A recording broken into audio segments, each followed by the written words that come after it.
प्रथम चरण तो कलयुग का था। परमात्मा आए थे, सहस्रीर आए थे, सहस्रीर कबीर परमेश्वर चले गए थे मगर से। अब ये पिछली पीढ़ी है जो अब स्टार्ट हुई, इसमें कंप्लीट कोर्स है भक्ति का और निरसंशय है, कोई डाउट नहीं, सब प्रमाणित है।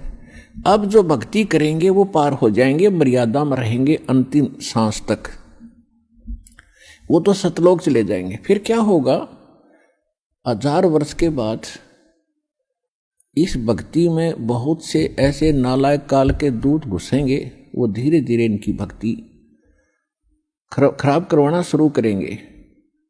और उस समय जो सच भक्ति जितने समय वो कर चुके और उसके बाद मार्ग दिशा बदल ली, उनके साथ के बनेगी कि जैसे पुण्यात्मा एक श्वास के मंत्र का जो इस दास से प्राप्त करके आप एक श्वास भी मंत्र का ले लेते हो सतनाम का,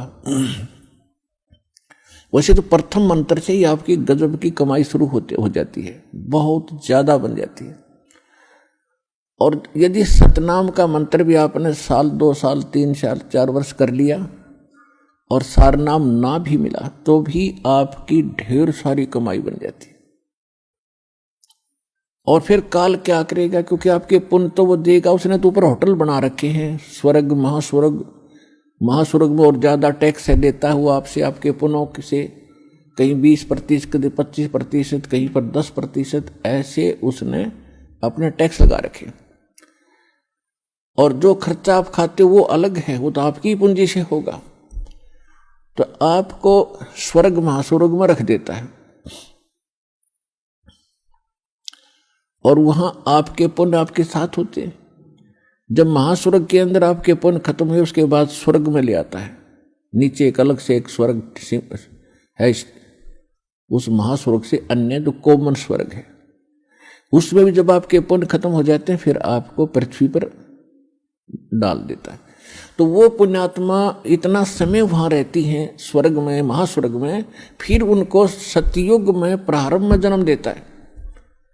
इस भक्ति युग में की हुई भक्ति उनकी इतनी प्रबल हो जाती है कि फिर वो सतयुग में प्रथम जन्म लेते हैं।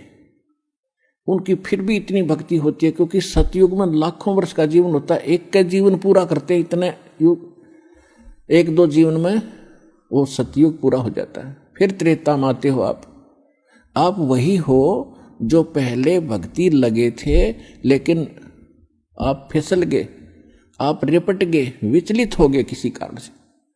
और परमात्मा का विधान है, जो जन मेरी शरण है ताका हूं मैं दास, और गेल गेल लाग्या फिरूं जब तक धरती आकाश। एक बार इस सच्चे नाम से आज कोई जुड़ जाएगा, आज उसने नाम ले लिया, कितना रोगी है और चाहे उसकी कल मृत्यु हो जा, नाम लेते भी हो जा, तो अभी परमात्मा अपने बही में लिख लेगा उस आत्मा को कि मेरी होगी भी। अपने आत्माओं हमने असंख्य जन्म बर्बाद कर दिए, असंख्य जन्म मनुष्य के खो चुके हो आप। ये पहला शरीर नहीं जागा जो आज आपका जाने वाला है, मान ले कभी भी। ये तो असंख्य बर्बाद हो लिए, तो कपड़े हैं, कुर्ते पजामे हैं, तो आपकी शरीर बॉडी ऊपर का।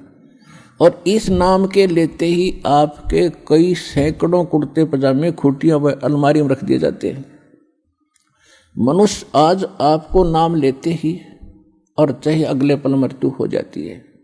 वैसे तो ऐसा नहीं होगा, जो सच्चे दिल से आते हैं उनको राहत मिलती है, उनका मनुष्य जीवन एक्सटेंड होता है, आयु भी बढ़ाता है परमात्मा। एक उदाहरण के लिए कहते हैं कि जो अविश्वास रूप में भी आके नाम ले लिया, अब देखेंगे किसी के कहने से आते हैं रोगी बहुत से, तो देख लेते हैं एक बार चल के, तो वो उनको भगवान वैसे उसको एक्सटेंड नहीं करेगा, उनका पता है कि इसको मैंने जीवन भी दे दिया, यू आगे फिर वो बकवाद करेगा। तो परमात्मा ने तो अपनी आत्मा देखनी है कि इसका उद्धार क्यों कर होगा, तो नाम लेते ही यदि उसकी मृत्यु भी होगी तो भी भगवान के अकाउंट में आ गया, और 10 महीना में फिर जन्म देकर उसको फिर बरवाला बुला लेगा, वह शुरुआत होगी उसके जीवन की। तो यहाँ आने वाले व्यक्ति को हानि कति नहीं है, और कति ज्ञान सुनकर समर्पित होगा होगे तो आपकी कैंसर का बाप भी ठीक हो जा। भगवान किसे कहते हैं, वाह भाई वाह। यहां पर कम से कम लाखों भक्तों के कैंसर तक के रोग ठीक हो चुके, जिन्होंने समर्पित भाव से परमात्मा पर विश्वास करके नाम लिया और मर्यादा निभाई। क्योंकि दुखी आदमी मर्यादा खूब निभाता है, सुखी तक गड़बड़ कर देता है, समाज को गणा देखे। उसने तो अपनी जान दिखाई देती है, तो उस पर जल्दी राजी हो है भगवान, जल्दी प्रसन्न होता है, उसका जीवन भी बढ़ावेगा और उसको रोग से मुक्त भी करेगा।